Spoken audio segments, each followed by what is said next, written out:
नमस्कार, times of Swaraj में आप सबों का स्वागत है। मैं हूं संतोष सिंह और आज हम टाइम्स ऑफ स्वराज में चर्चा कर रहे हैं कि बिहार क्या वाकई में 1995 की तरफ लौट रहा है। जी हां, स्थिति तो कुछ ऐसी ही बनती जा रही है। इस बार के विधानसभा सत्र के दौरान जो माहौल विधानसभा परिसर के अंदर और बिहार विधानसभा परिसर के बाहर जो देखने को मिला है, वह बार बार संकेत दे रहा है कि बिहार 95 की तरफ लौट रहा है। अगर आप समझने को तैयार नहीं है, आप इस बदलाव को महसूस करने को तैयार नहीं है तो अलग बात है, लेकिन चीजें किस तरीके से उस दिशा की तरफ बढ़ रही है, जरा इसकी एक बानगी देखिए। आज विधानसभा में आरक्षण जो बढ़ा है, उसका जो विधेयक पारित हुआ सर्वसम्मति से, उसमें बीजेपी ने भी सहयोग किया था। सब लोगों ने सर्वसम्मति से पारित किया। इस मौके पर राजद ने सभी विधायकों को लड्डू खिलाने के लिए आगे बढ़ा। ये विधानसभा परिसर का वो मुख्य द्वार है जहाँ पे आपको लड्डू लेकर राजद के विधायक आगे बढ़ रहे हैं। आप देखिए वीडियो को जरा गौर से। और जैसे ही वो लड्डू आगे बढ़ाया तो बीजेपी के एक विधायक किस तरीके से उनका लड्डू फेंक रहे हैं, जरा उसकी बात देखिए।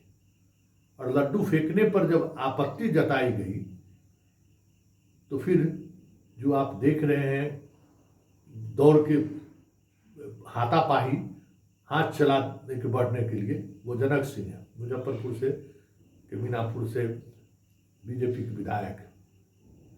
माहौल इस तरीके से बिगड़ा कि हालात बिहार के चौक चौराहों पर 95 में जो हो रहा था वैसी स्थिति बन रही थी।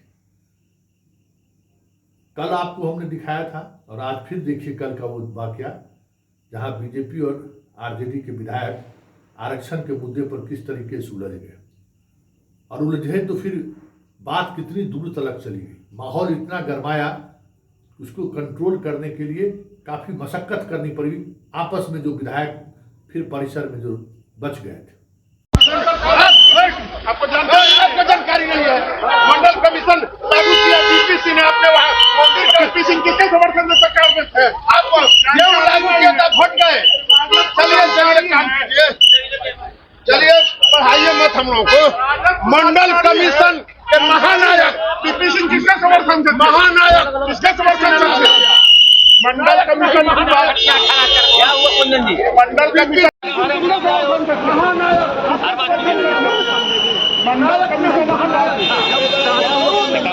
बीपी सिंह, भीमराव अंबेडकर, डॉक्टर राम मनोहर लोहिया, पेरियार रामास्वामी नायकर के बाद इस देश में गरीबों के लिए जो किया वो बीपीसी ने किया।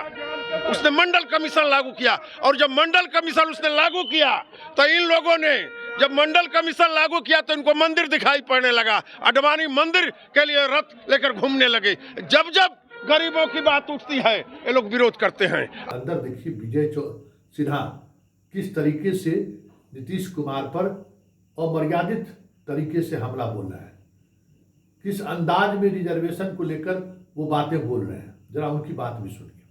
उनको इस्तीफा देना चाहिए, वो मेंटल हो चुका है महोदय। एक मेंटल मुख्यमंत्री बिहार का कुर्सी नहीं संभाल सकता। ये मुख्यमंत्री जी का उम्र हो गया है, याददाश्त भी कमजोर हो गया है, इनको इस्तीफा देना चाहिए।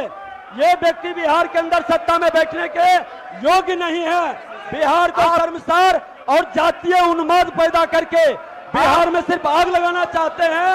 ये मुख्यमंत्री को हम स्वीकार नहीं करेंगे। बिहार के महिलाओं का माननीय नेता प्रतिपक्ष, आपको अधिकार नहीं है माननीय मुख्यमंत्री से इस्तीफा मांगने का। आपको अधिकार नहीं है। बिहार की जनता इनमें विश्वास करती है।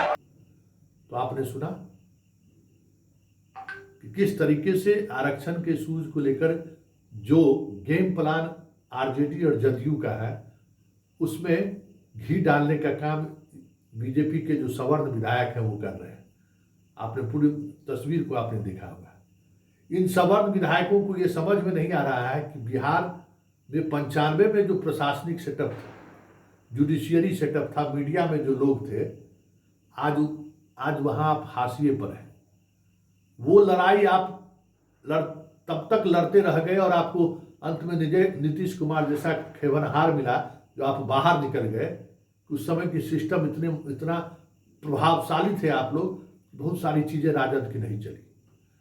आज न आप मीडिया में हैं, न ब्यूरोक्रेसी में हैं, न जुडिशियरी में है, और न विधायिका में है। ऐसे में ये जो रवैया विधानसभा के अंदर दिखा है, अगर उसकी थोड़ी सी भी झलक ग्रामीण परिवेश में दिखना शुरू हुआ तो फिर इस बार जो बिहार में खेला होगा वो पीढ़ी दर पीढ़ी तक लोग याद रखेंगे। और वो खेला होगा, ये इस तरीके की चीज़ें अब बढ़ती हुई दिख रही है। लेकिन बड़ा सवाल ये है कि अगर ये खेला हुआ तो लाभ किसको मिलेगा? इस आरक्षण के सहारे जिस राजनीति को नीतीश और लालू साधने चले हैं, लाभ किसको होगा? जिस अंदाज में सवर्ण विधायक गुस्सों का इजहार कर रहे हैं, इस गुस्से से लाभ किसको होगा? बड़ा सवाल है। और इन्हीं सवालों में छुपा हुआ है 2024 का परिणाम, जिसको बीजेपी के वो लोग समझ रहे हैं जो इस नीतीश और लालू की सियासत से 2015 से भी बुरी स्थिति हो जाएगी। इस सदमे में वो बाहर नहीं निकल पा रहे हैं, बयान नहीं मिल रहा है कि किस तरीके से इसका तोड़ निकाले। देखिए, राजनीति है, हर कोई अपने अपने तरीके से दाव खेलता है और हर दाव का कुछ न कुछ काट मिलता ही रहता है, क्योंकि 24 घंटा सिर्फ यही खेल ही होता है। देखिए अब आगे आगे होता है क्या, लेकिन इतना तय है कि सवर्ण विधायक जिस तरीके की खेल भावना दिखा रहे हैं, अगर वो भावना और उग्रता के साथ सामने आया तो समझ जाइए कि इस बार जो बिहार में होगा उसका अंदाजा था कि लोगों को